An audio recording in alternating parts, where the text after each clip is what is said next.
steering wheel. Lots of steering wheel here. Give him steering wheel. Hey, steering wheel. Somebody tell him to give it to him. Come on. Whoa. Your leg, my please. Your leg. How the f*** that's possible? I'm driving like a grandma. Get that, Ralph? Did you hear me? Proper radio. Ralph, acknowledge. Now, come on, close him down and kill him. We've got a lunatic on the track down the interstate. Boys and girls, your attention, please. Hello and welcome back inside the Park for May for podcast number 974. This is Todd. No, Todd, not now. A.K.A. Negative Camera. You know why I've asked you here? I always do this every week. You know how it goes. You must convince the villagers that I'm harmless. That's exactly what I need you to do. Tonight, for your kind consideration, look, we're going to cover all kinds of fun stuff. You know, launch season is no longer coming soon. Detroit liveries happen. Haas dropped some renders. 2026 reset starting to feel a little real, isn't it? Oh, yeah, we got Cadillac, Audi. Should we talk about Adidas? I don't know. We're going to talk about stuff. But before doing that, I got to go find my co-host all the way on the right coast of America, nestled near but not in our nation's capital. You know you love her, the lovely, the redoubtable. Grace, how you doing? I'm doing pretty good, Todd. How are you doing? I'm doing well. Thanks for. Do you happen to own a pair of Adidas, Grace? I don't own any Adidas. Oh, okay. Just checking. I don't know, but why do we call them Adidas? Adidas is much more fun to say. Isn't it fun? Yeah. Adidas. I know. It's Adidas. It's like Jerez versus Jerez. Yeah, right. Jerez but I mean, is more fun. It is, right? But the rest of when I learned that everybody else calls them Adidas, I'm like, well, where do we get Adidas from? I don't know. That's like not nearly as much fun. I know. But, it's almost like the metric system. We refuse to say it right. That's right. Well, that would be very American of us. Like, it would be. We know that's wrong, but we choose to be wrong. It's fine. That's Adidas. Not only would we choose to be wrong, but we would double down on it. Right? We'll double down on it. You're the ones that are wrong. We are correct. It's not our language. It's not our thing. It's not. We didn't invent it, but we are claiming it, and we will say it incorrectly. And you're the ones that are wrong. We'll butcher it. It's the American way, people. It sure is. You know, love it or anyway. Yeah. So Grace, we're going to cover some news tonight. I scoured the interwebs and I found some top stories from this week. Before I get into them, I do have to send out a huge thank you to our patron supporters. And, I'm going to let you know, this podcast would not and could not exist if it wasn't for our patron supporters. And if you are a patron supporter, you get the video podcast and the audio podcast with no ads in it. I'm just saying, if the ads drive you nuts, and I would forgive you for saying so, you can get them with no ads if you're a patron supporter. And wouldn't that be joyous heading into this? I know, especially for our American listeners, I know we're sitting here just mere weeks away, and you've heard, you know what we've heard out of Apple? Yeah, nothing. Not a thing. Not a peep. Are they rebroadcasting Sky? Are they going to go find a bunch of Gen Z influencers? You know, what are they going to do? No one knows what they're going to do. I just want to listen to one Sky News just so that I can hear champion of the world and it's not Max Verstappen. That's all I want. And then I will not listen to Sky. It'll be fine. Lando Norris, champion of the world. That is right. There you go. Crafty. That's all I want. And then I'll be done with Crafty. But yeah, I'm going to have to get my VPN ready so that I can watch Ted. That's really my concern. I know. Again, so, here we are. You don't know what Apple's going to do, but you know what you could do. Support us on Patreon, you get no ads. That's right. Perfect. And I don't know what the ads so we have. Yeah, there you go. So, there you have it. So anyway, huge thanks to them. All right, let's jump into some news this week. Oh, by the way, your dear friend and mine, you know who I'm talking about. Hello, everybody. This is Paul Charles, the International. Paul is at Daytona right now. That's right. Getting ready for the Roar before the 24. That's right. Got the Valkyrie, got the Aston Martin down there, GT3 car. You got Paul down. Paul sends us all these really cool behind the scenes pictures that we can't share, but they're like, his race setup, like, you see the guys on pit wall, the buttons in the radio, and he's got all the labels there. I loved the Paul Charsley mashup of the British American flag. I did notice that. I did ask him though if he's been practicing his like Total Wolf headphone slamming, right? Slam. What all good team principals need, right? Yeah, of course. Of course. So. But yeah, Paul's got this really cool British American mashup flag, It's showing that he was born in the UK, but we stole him and we won't give him back. And so there you go. Kent's loss, our gain. Yeah. So if you're really ready for some racing action that starts before F1, Paul's your guy. Heart of Racing, Aston Martin. Check him out. All right, let's talk about some Formula One news because this is an F1 podcast. So, look, Ferrari announced this week they've changed Lewis Hamilton's race engineer. Riccardo Adami moved off of number 44. What happened? Well, Ferrari reassigned Riccardo Adami to a new role. I think, Grace, what is it, the testing team and academy? Yeah. Right? Yeah, I think they made him Helmut Marko. The Helmut Marko of Ferrari. That's right. They were kind of like... Goodbye, good luck, and good riddance. There you go. So they moved him over like a potted plant over to this part of the office in Ferrari. Silverware and paper plates. That's his jurisdiction Right. That's right. So are those China paper plates? They hold Chinette. Yeah, Chinette. That's it. That's right. Thanks for correcting me. Yeah, so that means Lewis gets a new race engineer for 2026. Now, Ferrari, folks, don't get excited. Ferrari hasn't named the replacement yet, but I did see some speculation online that it could be Luca D'Ella, but no one knows that. Okay. I can't say that for now. How would I know that? I don't work for Ferrari. I don't sit in there. Why would he be here? I know. So I don't know if it's Luca. I mean, but why not, right? Sure. That's the name of one of my cats. That's true, but not after that, Luca. But yes. Not after that, Luca. A different one, yeah. I mean, we can make up anything, right? It's preseason. Yeah. Who knows who his race engineer might be? I mean, it could be Christian Horner. Who knows? That is not who you... Again, a race engineer needs to be the medium guy, right? Because sometimes the driver's just like, wow, what's happening? Oh, my God. And he just needs to be like, listen, Todd, you're just going to focus on it, on the race in front of you. Just keep your... like he's the coolest, even keel guy. Like Christian Horner is not that guy. Yeah, for sure. I mean, look, I'm glad you brought it up. I mean, race engineer is all about relationship, right? Yeah. That equals like execution under pressure, strategy calls, state of the tires. You have to trust that person. Switch setting, what engine modes. There's that confidence that builds between race engineer. And it's not just an F1. I've heard Paul do that, and when I was sitting in with Harder Racing. So there's a real cadence and a relationship that is there. I would say a change, though, is kind of a big admission that the process isn't working or needs improving, right?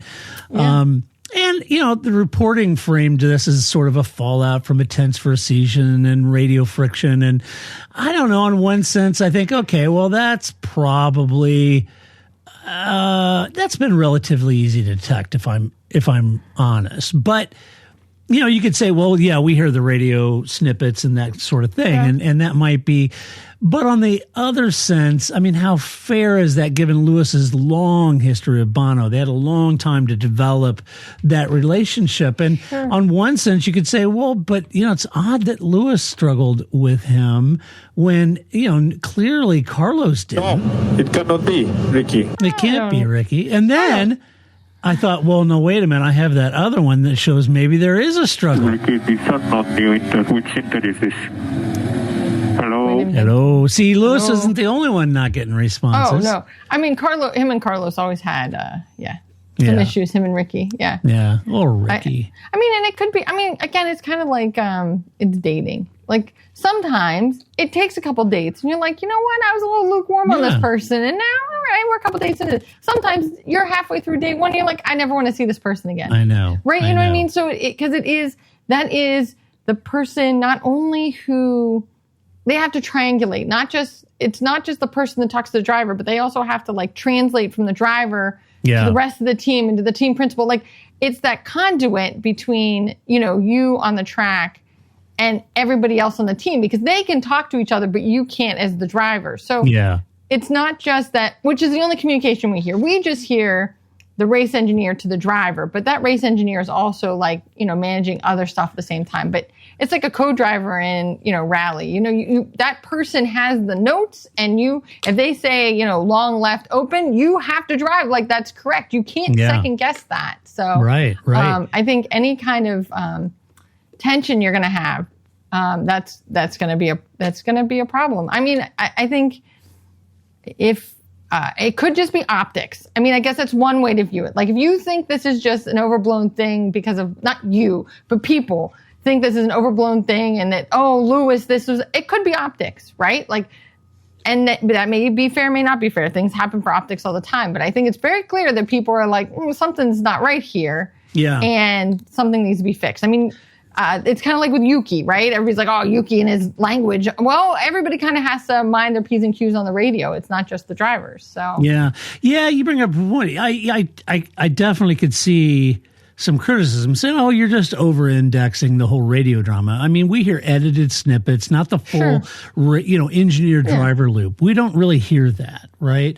And fair enough, but I would say still Ferrari making a move implies internal consensus, and that something wasn't quite working there. Right? No, and I think, again, it doesn't mean he's bad at his job or a bad person. He may just not be Lewis's person. He may not have been Carlos's person, and Lewis has the juice to get him moved, in a way that Carlos didn't have that kind of juice, for sure. Right. But, I think that we've all worked with enough human beings as coworkers in our life that sometimes you can be like, that person's really smart and I cannot work with them. Yeah. And you have to make it work, or you find a new position, or you find some other project to work on. I mean, sometimes it's just that. What Ricky and Lewis's love languages are, Maybe. Acts of service. No, I don't know. Acts of service. Who knows? It's not terms of endearment, but probably not. I don't know. On the flip side, a new engineer isn't a silver bullet. But if the core issue was, is the car, then okay. Yeah. But I'd suggest, even so, there definitely felt like there was just sort of a lack of chemistry and communication. Yeah, they certainly didn't have that. Yeah. I did when I read this news story, though, I was like, ooh, what else from my wish list from 3 podcasts ago came true? Yeah, right. Maybe somebody does listen to this podcast. Right. Ferrari does. Hey, I was like, what else? What else could I have this season that I really wanted? You know? Nice. Right. Who knew I had that kind of power? Yeah.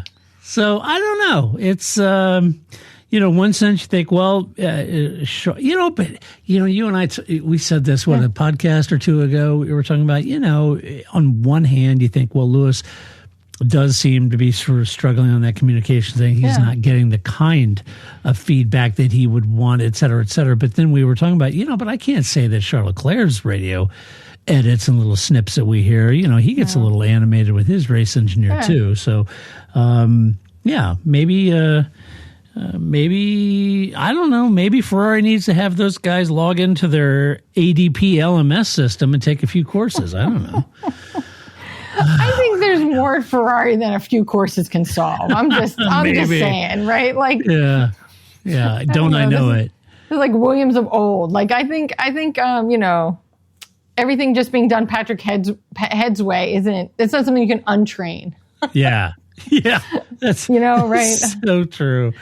I agree. I love that guy. Yeah. Patrick Head. All right.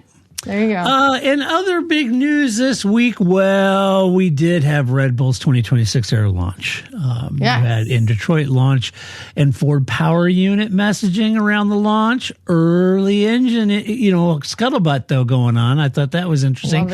So what happened? Well, Red Bull and Racing Bulls, they had a joint launch, a joint event in Detroit, revealed the 2026 looks of the car, the liveries, et cetera, over at Reuters. They, in the article, they were talking about Red Bull push back on the idea that the Ford partnership is just marketing. They're saying, no, this is an engine leadership initiative.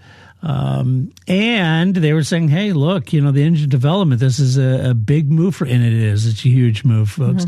Engine leadership was publicly setting some strong expectations of what they hope to get out of the car. I was reading some other articles, and they were talking about the gamble. And we've talked about this, certainly, Grace, in the past.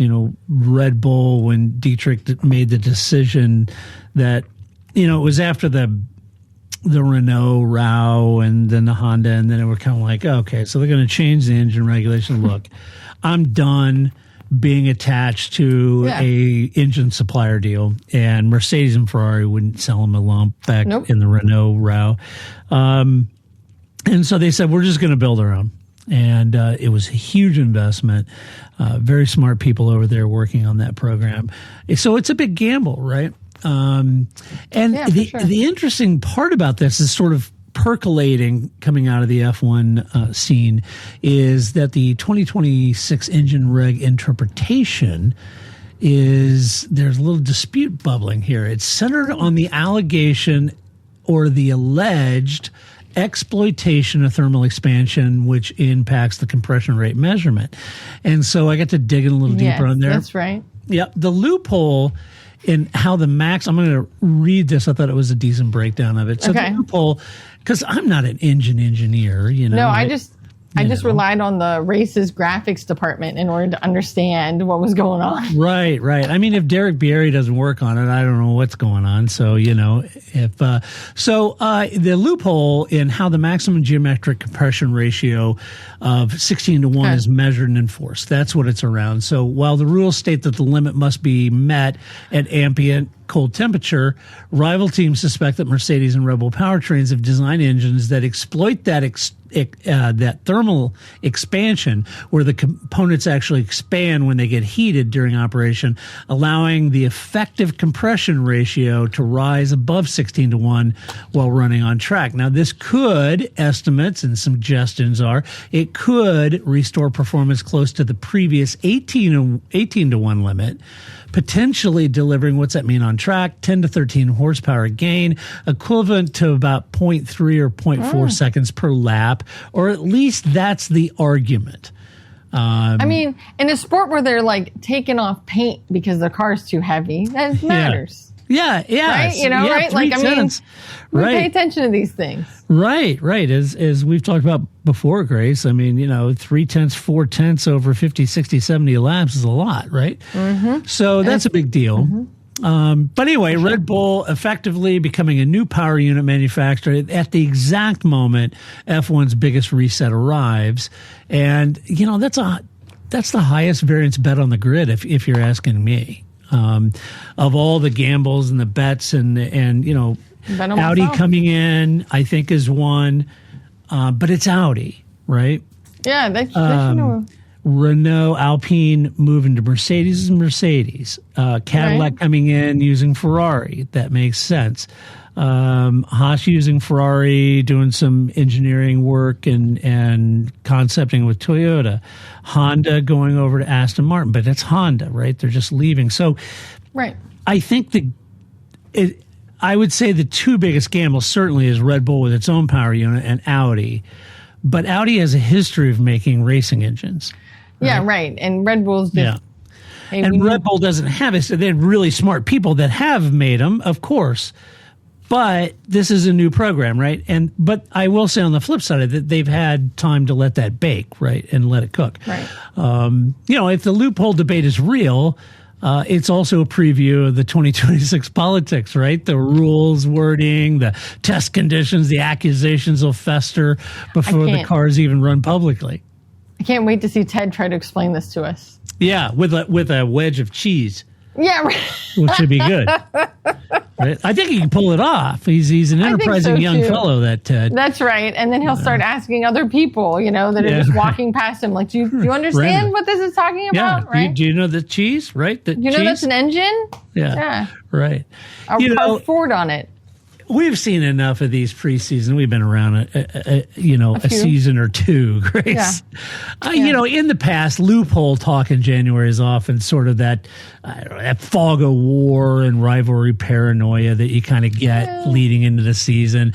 But the fact that reputable outlets are reporting it suggests that there's probably some paddock seriousness to this, and not just a fan rumor, right? That's right. No, there's investment being made by, legitimate news sources into this issue. Yeah. Yeah, I agree.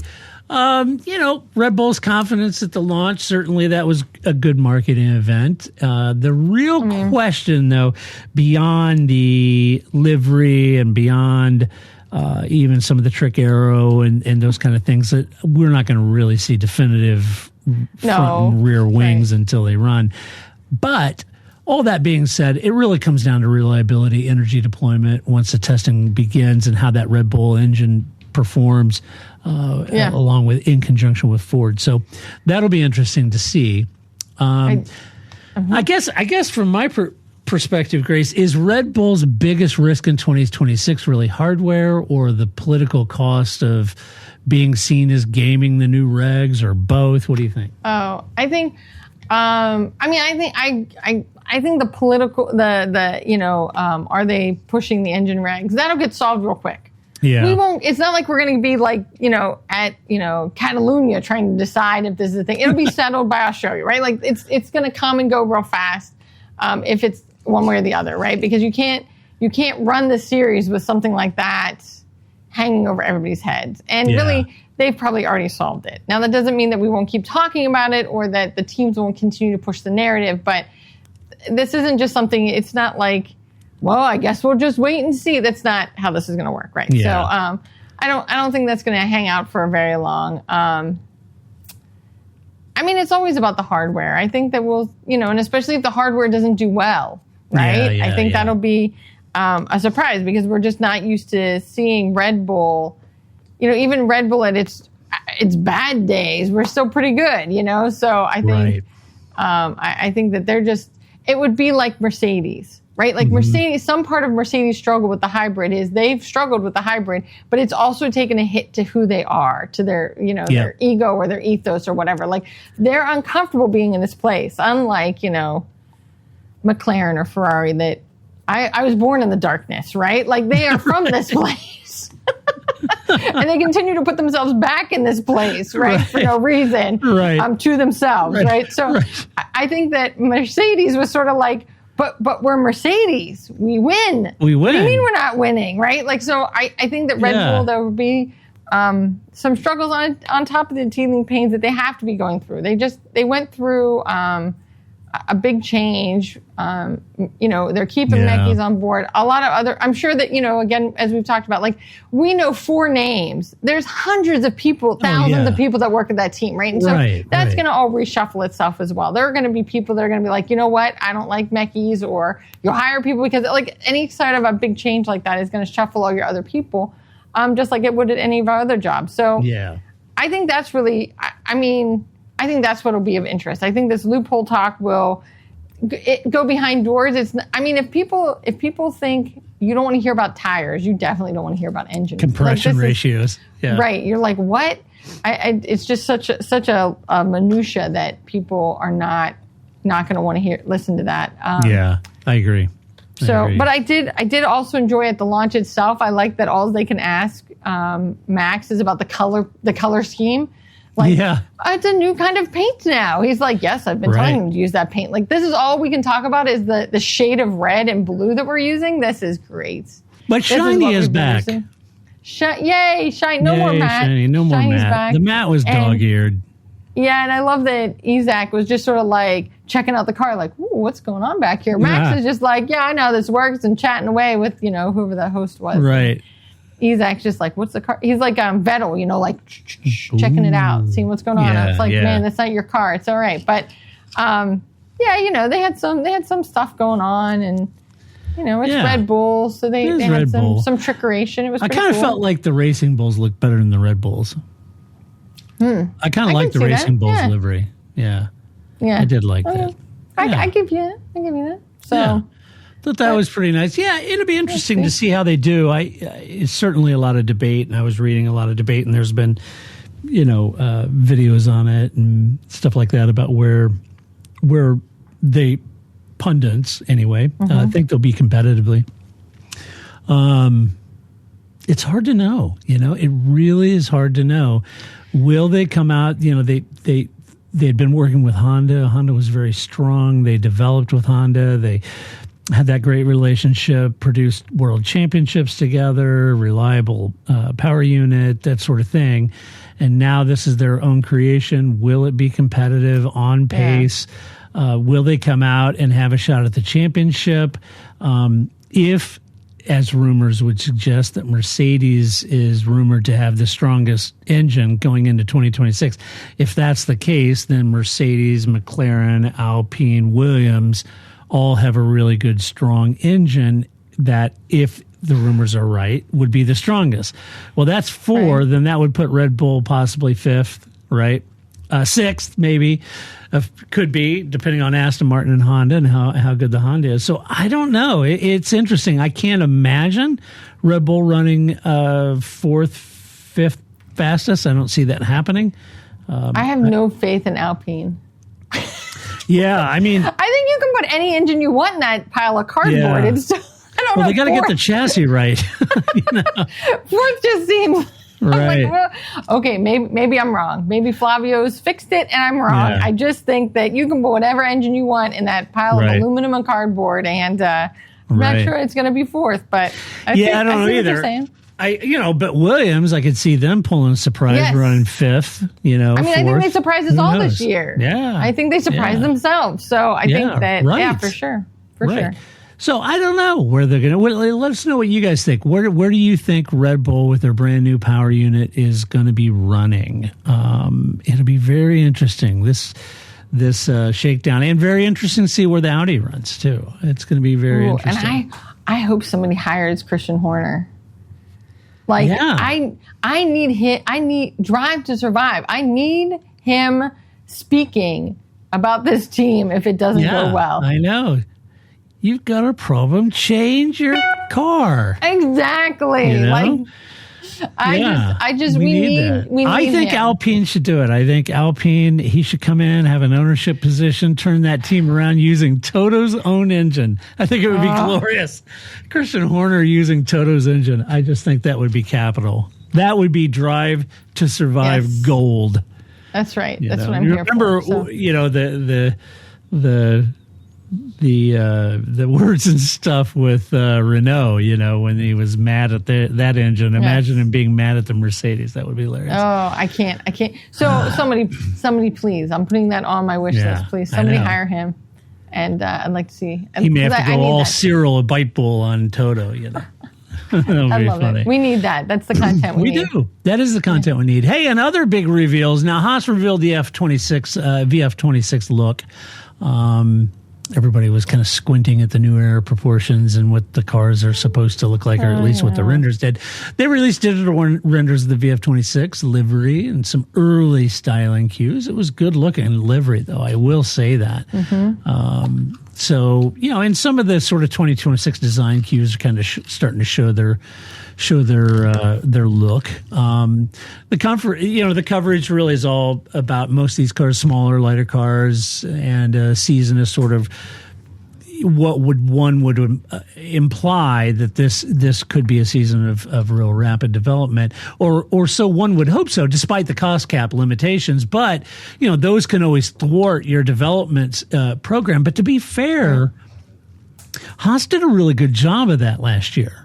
It's not like they got to April and said, "Oh, we're out of money. That's the car we have for the rest of the season." They really did a great job of developing, bringing in a new underfour late in the season, putting in some great performance. Very proud of that team and what they achieved mid and late season in that development. Because I would have thought they'd squeeze that lemon for all the juice they got early on, but they didn't. So one Komatsu guy. Yeah, exactly. He's an engineer at heart, right? That's right. I think they did a good job. There was some suggestion that the 26 cars may require drivers to relearn entire fundamentals of what they knew, and perhaps that's true. That's what Ocon said, right? Yeah, Ocon was like, right. I got to forget everything. I'm starting all over here, Starting all over, right. Yeah. And perhaps that's true, given all the serious change in chassis, aero, 50-50 energy deployment. You can imagine some of that would have a pretty dramatic effect on the drivability of the car, and they'll have been used to the old power unit and the drivability and engine deployment. This would be even more so. So I think I think he's got a point there. So, but I think, Grace, Haas is a great barometer. If they're talking about the severity of a reset, then I think the reset's real. Komatsu's, they're not the kind of people out talking crap. There's not gamesmanship. No, not Haas, really. Yeah, right. Like Haas. Who you're gaming, right? Whereas Mercedes or Red Bull or Mercedes, there's gamesmanship, and so the more Lewis would complain about his tires, gee, funny, the better they seem to be, right? Right. So it was like, but Haas, who are they playing that game with? They're Haas, they're last, right? So, I would think agree it's painful. Yeah, because I think they're a pretty good barometer, a good bellwether for what really is a situation. 2026 may reward teams who kind of hit the baseline early: weight, cooling, drivability, like I mentioned. I think those are all good. More than chasing like fancy concepts and stuff. And I got to think, could Haas have gotten the baseline right? Because that tends to be what they focus on. Let's nail the baseline right and then develop there instead of gambling on some sort of trick design and we're all in and we're upside down for the balance of the season. They want to make sure that they nail the baseline, that they've got a relatively competitive car, then we can develop from there. It'd be interesting to see if they've got that baseline there that they can develop. But all that being said, I think that these are renders. Renders hide a lot. Obviously. The first real tells will be the packaging, cooling exits, on-track behavior, not Instagram angles and stuff like that. But I think Instagram angles. Yeah, I think it's a big rule reset. And do smaller teams gain because the map is erased, or lose because resources matter more than ever?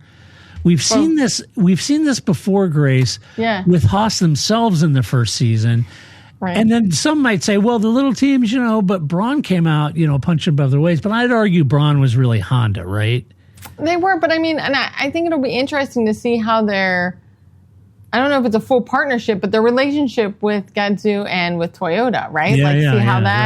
I guess their new wind tunnel isn't going to come online until later in this April, I think they were saying. So it'll be interesting to see how that relationship kind of plays out, because it seems more complicated than just like, hey, they're on board. And I certainly don't get the sense from any of the pundits that all of a sudden Toyota is just going to step in. Like, this is just, like Sauber is going to step out and Audi's going to step in, right? Like, it doesn't seem to be that kind of relationship, but it definitely is to Haas's benefit to have the resources and the personnel from Toyota. So it'll be interesting to see how that relationship continues and how Toyota operates. Yeah, I agree. And certainly the correlation data with the wind tunnel when they get up and going, and that'll be interesting to see how they develop over the balance of the season. I think the livery looks terrific. On the renders, anyway. I just think it looks great. I think everybody's livery is going to look great except for Ferrari's. I don't like the blue. The blue is not. This isn't just like, Grace poo-pooing on Ferrari. The blue, you're Ferrari. I don't care that HP is paying you side pods of money. What does the blue do on your car? Get out of here. I can't. Come on, don't do that to me, please. Come on, man. So they're all going to look lovely until we get to Ferrari, and that's going to be it. Why is there so much blue?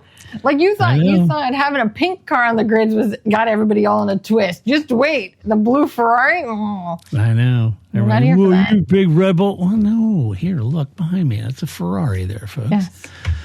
It's tough being a Ferrari fan. So anyway, keep your eyes on that. I don't want to overplay it, but I do think Haas kind of is a good bellwether in what they do. And that's, honestly, it's just a compliment to the team. And they're no nonsense. I like the team. Yeah, I think they have some believable Williams energy. Yeah. You know what I mean? Like, they're not quite...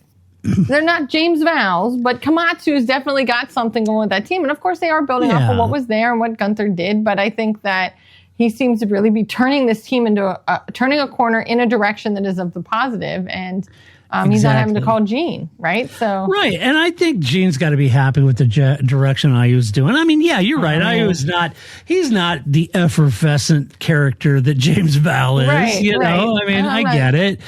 But he's a good guy, and they're moving in the right direction. Mm-hmm. There's a lot of men and women working their tail off at that team. Yeah, so I think it's the and this should be, watch this space. People who are going to be like, I'll show you. I can't believe Cadillac didn't do. Yeah, it takes a while. Yeah, right. And this is not Haas's first year. It's not their second year in the sport. It takes a bit to get your sea legs as a team, and yeah, so it's don't expect Cadillac to just be bonkers great out of the gate. No. So it takes a while. I would expect Audi to be in better shape than that. As long as their power unit's good. Yeah, you would think, because it's it's Sauber, right? Speaking of Cadillac, well, they had a little bit of a visibility milestone. They had some special testing livery revealed. They revealed a special testing livery, however, its first shakedown phase, so that was good. A little full race livery later. That's supposed to come later. They're kind of. I do like Cadillac saying, we're just not another throwaway entrant. We are Formula One's 11th team, major U.S. brand, taking real steps into the ecosystem. They've got staffing and identity and public comms and infrastructure. This program is massive, Grace. I mean, if you were just trying to up your optics, you're Cadillac and you just want to sell more Cadillac, this is a really dumb way to go about doing that. I can't imagine anybody gets into Formula One just to sell more of their car. This is, I don't know. I'm trying to think of is there some sort of other example I got? I can't imagine that somebody would be like, you know what we're going to do? We're going to go get in Formula One, and we're not really going to be both feet in. We're just trying to sell some cars. We're just trying to get some PR. This is not really how I would go about doing that. This seems like throwing away a lot of money if you really aren't invested into being in Formula One. Yeah, I totally agree. I mean, I don't know. It's a massive, massive operation they're trying to do. It's a lot of work for some shine. Yeah. I don't think it is, and the whole camouflage thing is kind of funny. Nobody wants to show any of their aero. And they're hiding pieces and all that stuff, especially this year with the movable aero. So you're not going to see a lot there. The livery moment is good, or whatever as it might be, and I'm glad they're putting it out, and they should be making some marketing out of it, messaging and building brand, and that's all good. 100% great. That's good. It doesn't equate to competitive readiness, obviously. And the harder question is sort of that power unit. I know they're using Ferraris, and that's one thing, but still power unit readiness, right? Ferraris, this is a new engine for Ferrari. Right. So you think it's not just using, Ferrari and the development and the engine like Haas did for the last 2 or 3 years. This is a new engine for Ferrari too. So when you talk about power unit readiness, it's the same for Cadillac as it is Ferrari themselves. Right. And they went back. They went back to push rods or pull rods or you know what I mean? They redid their whole suspension as well. So I never remember which is which anymore. So for Cadillac, they've got to look at that power unit, how it marries to the chassis, the gearbox, all that sort of thing. You've got the correlation in the wind tunnel with their aero, chassis downforce, all of those elements that come around the chassis that are critical. Operational maturity, in year one, that's their focus. Can they work well with the Ferrari power? And is their wind tunnel correlation data on point? These are all important ones. And you were talking about it, what would success look like for Cadillac in year one? Points, Q3s, just not being a movable chicane? Finishing, right? Not being a movable chicane. That is a realistic goal for them, to see progress.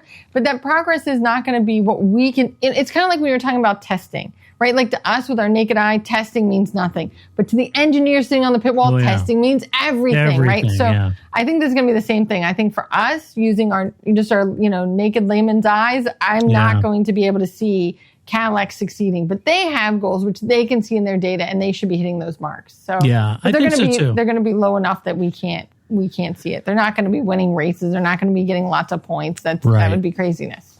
Yeah, am I going to be disappointed at the end of the year if they're last in the construction? No, No, that's probably where they'll end up. I just, I mean, really, I'm just here for the entertainment of Team Rumid, so I just want some good unbox videos from Cadillac is what I'm really looking forward to. Right. Yeah, it's Valtteri and Checo, that'd be good too. That'll be fun. I'll tell you who won't be hanging around the grid. Well, that's Jack Doohan, Grace. You hate to see it. You hate to see it. I do hate to see it. Jack Doohan's my boy. I know. So is his dad. Yeah. You're a big fan of his dad. I sure am. Mick is the dude. Mick is named after, Mick Schumacher is named after Mick Doohan. I mean, we're tight. Right. So, Mick is the dude. Yeah. He abides. Yeah. So anyway, Jack Doohan. He drinks White Russians, I'm sure. Right. Yeah. Well, man, that's just like your opinion, man. Jelly shoes and big sweater. The rug really ties the room together. Yeah. So Alpine and Jack Doohan mutually agreed to part ways, ending his contract after he already had been dropped for the race seat last year. It's another signal of Alpine's high churn, high pressure environment. Sorry for the dog, folks, but when you have 3 Australian Shepherds, that's what you get. That's how they feel about Alpine, right? That's exactly how they feel. Well, they're Australian Shepherds. They're pissed off about Doohan. That's right. That is correct. Yes, they're not. They know what they're doing. Yeah. Not doing. No pun intended. That's right. Where is it? That was actually really good, Grace. Thank you. I thought I had a ta-dum for you, but I guess I don't. So anyway, I do. There you go. There it is. So anyway, so high pressure.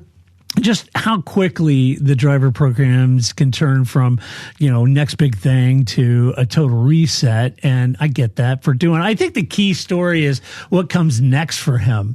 Is it a different series, a different team, a path back via testing or third driver roles? I don't know. And I think Alpine calling it, quote, mutual, maybe diplomacy.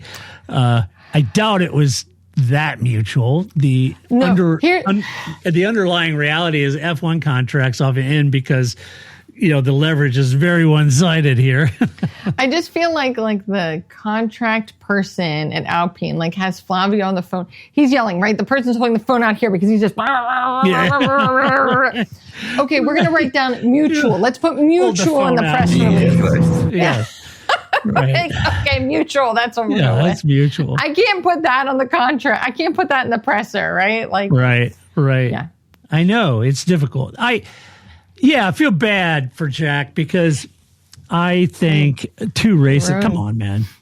I mean, I don't know what it was, when Flavio came in and somebody made the decision with Jack and he wasn't happy. I don't know. I get it, but you put Franco in there, and I think Jack would have done every bit as good as Franco had. And I'm not slighting Franco, but no, I don't either. Right? I'm just saying it's kind of a bad deal for Jack. I felt like he had that one crash where he didn't get the DRS closed, and okay, but he's a rookie.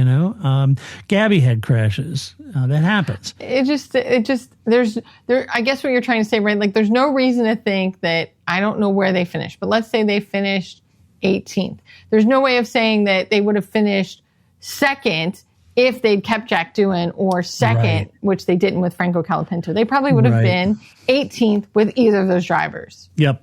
Right. And so there was not some big upside in bringing Colapinto on, but they had convinced us, or they didn't convince anybody, but that was their storyline, if you will, that we're going to put Franco in and he's just going to be amazing. And it's well, he's not, and he wasn't. He was fine. He was exactly as expected, which is exactly what Jack Doohan would have been. I just don't. Yeah, I don't think it did either of them any service. Yeah, I don't either. It's just I hate to see him drummed out of F1 because he only got 2 races.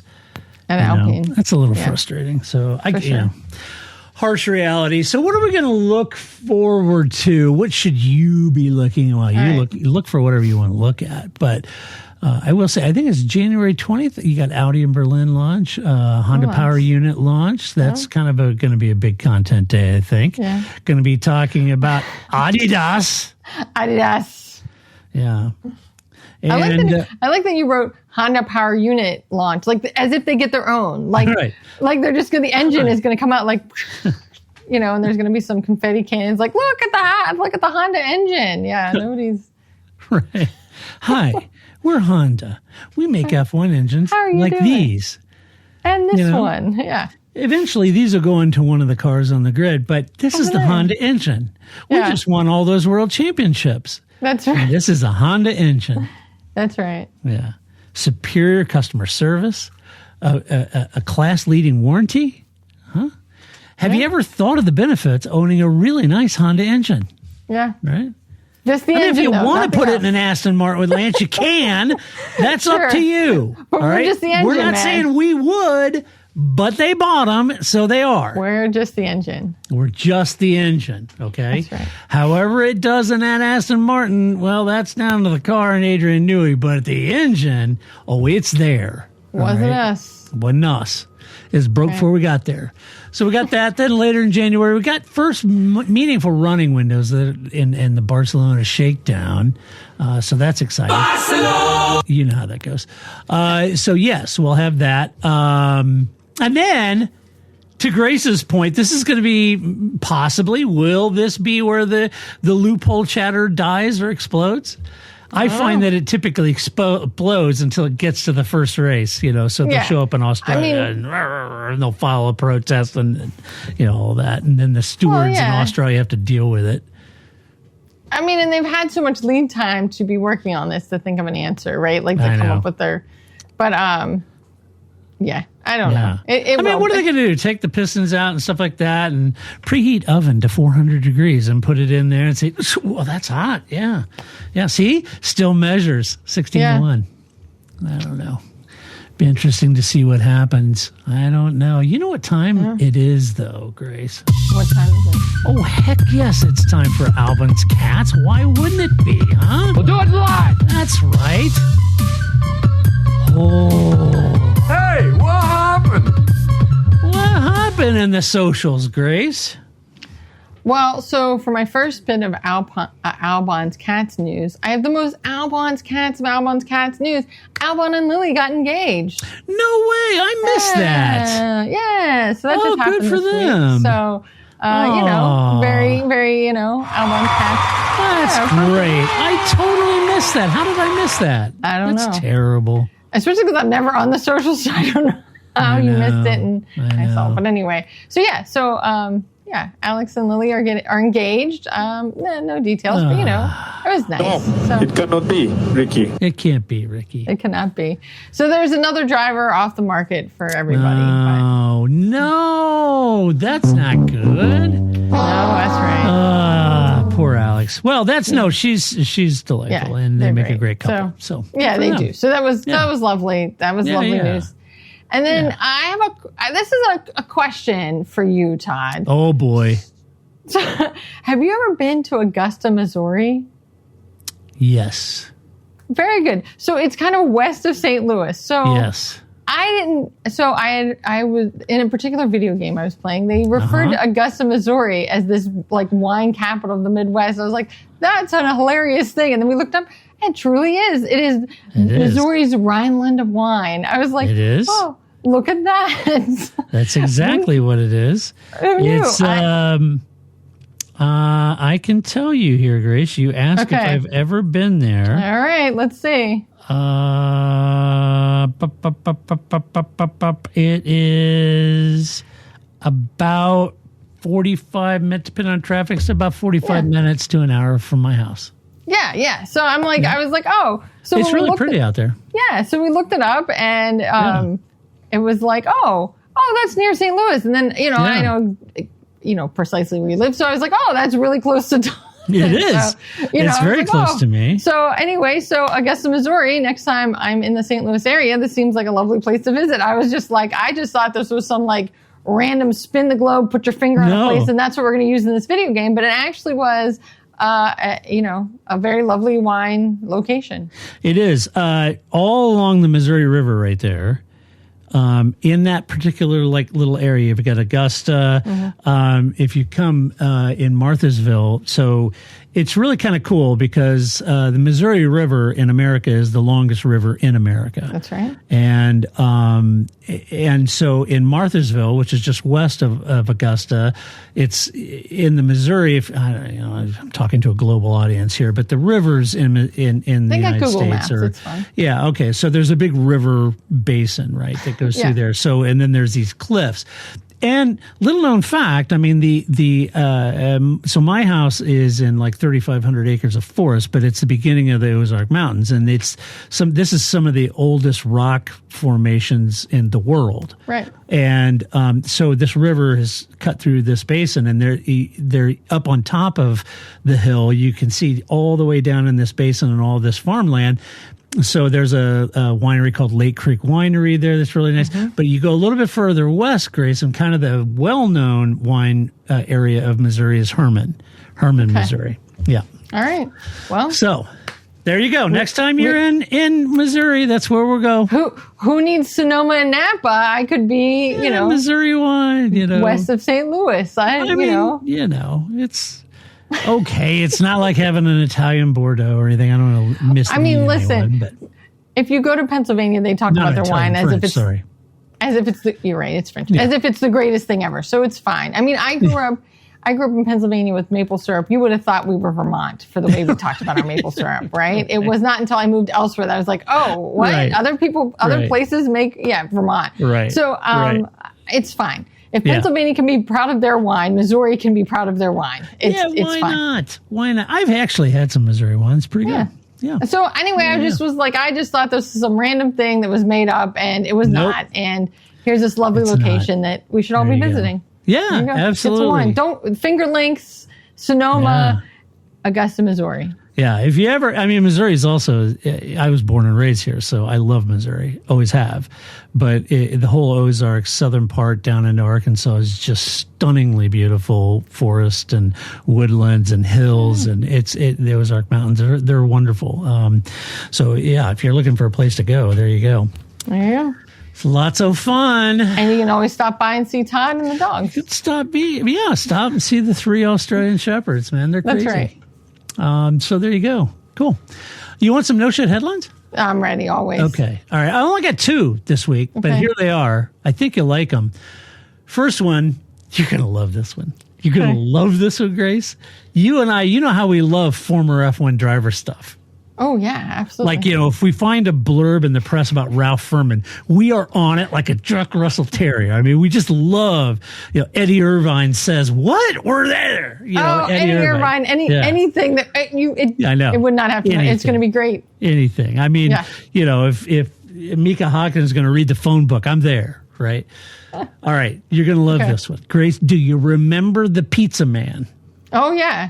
That's right. Antonio Pizzonia himself.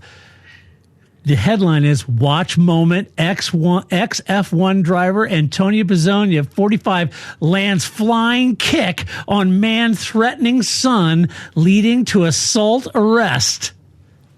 Wait. Nice headline. Was there a PK involved? I just want to know. Did Grok write that? What is that? No, was there an Adrian Sutil involved? I don't know. Something. No, nobody. Now your veterans will know this. If you're new to Formula One and you don't know Adrian Sutil and the smash champagne flute and the glass and jabbing a Renault employee in the neck with broken glass, if you don't know that, you go Google that one. That's an interesting story. Yeah, that's great lore. That's why Grace and I still talk about Soodle. Soodle. And the fact that him and Lewis were friends until that moment. Moment. Right? When Adrian needed Lewis to back him up, Lewis is like, they were like, well, Lewis was right there when it happened. And Lewis is like, I didn't see anything. I don't know what you're talking about. I was in the restroom, man. I don't know what you were talking about. I don't know. I wasn't there. I don't know who this guy is. Yeah. I got a career, man. I can't get involved here. Exactly. Yeah. So Lewis. Yeah, it was one of the stranger. Very strange incident. Yeah. You have to go read about that one. But so he kicked somebody. Yeah. So if that shows up in the next week or two on an influencer content, we'll know they listen to this. Only if there's footage. Did they actually make contact? Well, then. Oh, no. I think there is footage of pizza. Yes. I think there is. Yeah. No, not of the Soodle stabbing. Yes, I meant. Not of the Soodle. Yes, but I think of this. Watch moment X1 driver. I didn't even click on the link because it was hilarious. You shouldn't. I just want to know if there's some, Yeah. So there you go. I'm always looking for a good Nielsen PK kick. That's it's my joy, one thing if a dude was threatening Antonio's son. Get it? I get it. Right? As you do. Sure. You go up, you shove the guy back, threaten him, whatever. Right? Yeah. But a flying kick? That's taking it to another level. I'm just saying. Like, I want to see. That's impressive. I mean, he's threatening your son. You don't go push him back, tell him to get lost. You kick him. You go full medieval Maybe and do like a flying spin. kick. Yeah. Like very, Yeah. I kind of envision that Hong Kong Fooey thing, all the way through the flying and flying through the air. Anyway, so there you go. I love Hong Kong Fooey. I know. So that's the first one. Now the next one is this F1 star. No, such a throwaway story and headline. I love it. The slow news week. F1 star to inherit massive net worth 5 times Lewis Hamilton and Max Verstappen combined. You're thinking, oh my gosh. Seems like a lot of money. Is that like Mick Schumacher? Is it, who could it be? Is it Nico? No, it's Lance Stroll. Oh. He gets Lawrence's money. Yeah. It's loaded, of course. Yeah, that's. Why don't you take the watch off my wrist and tell me what time it is? Yeah. Yeah, that's right. Yeah. So there you go. Yeah. That's a lovely one. That's loaded. That's like I would be so disappointed if I clicked on that headline. I mean, because that's like one of those on the homepage where it's like 7 million news articles, and you're like, what? What? It's all screaming for your attention. Oh, right. It's his dad. Yeah, we knew that. Because I was trying to think, as soon as I read that, I said, ooh, who is that? Yeah, right? Like, I'm kind of thinking, wow, that seems like a lot. It's not Ecclestone, because he didn't have a F1 star. And I was thinking, that we know of. Lance, come on. Oh, yeah. Good grief. Oh, man, that's bottom feeding. That's not even fun. I know, it's not fun at all. I mean, come on. What are you, a wizard, a genius? Why didn't you tell me that before? Oh, gosh, what are you going to do? He's in an entirely different category. Well, he is. Different category. That's exactly, right? That will always be my favorite Lance. I know, it's so good. I want it now. What's the matter with those twats down there? I mean, maybe he'll be able to top it this year. He does always have some great radios, I know, he does. His deadpan is just great. I'm hoping every race is changeable conditions because he does really well in changeable conditions. He just does. I gotta, you gotta, give credit where credit's due. You got something. I don't know.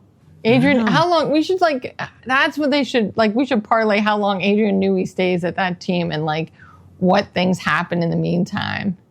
Yeah, what do we give what's the over-under until Adrian just blows up with Lawrence and says, dude, you got to get rid of your son, dude. He's killing me. He throws the headset off. He's done. He says, he stomps away from the pit wall. I was like, I can't take you people. That's it. You got to get rid of him. He's killing me out here, That's right. So, anyway, all right. Well, that does it for this week. That's what we think about the F1 news, but you can always tell us what you think about the F1 news. Absolutely. You can do that by going to theparkforme.com. I mean, just share your opinion over there. And you can watch us on YouTube. You can watch this very podcast on YouTube.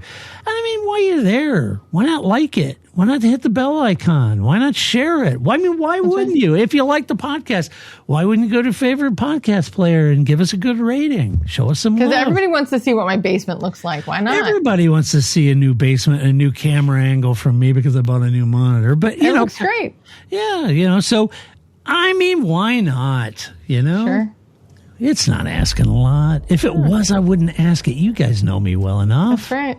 I'm kind of sheepish. I'm the world's worst. I'm terrible at shameless self-promotion. I'm horrible at it. I feel embarrassed by it. I know. I feel embarrassed by it. So anyway. All right. Well, until next week, we'll find more news. I promise. And until next week, we'll be back to do this all over again. Until that time, this is Todd, a.k.a. Negative Camber, saying so long, Grace. See See you next week. That's it, man. Game over, man. It's game over. I feel I got to prove it all. I don't really want to prove anything. I started as an amateur.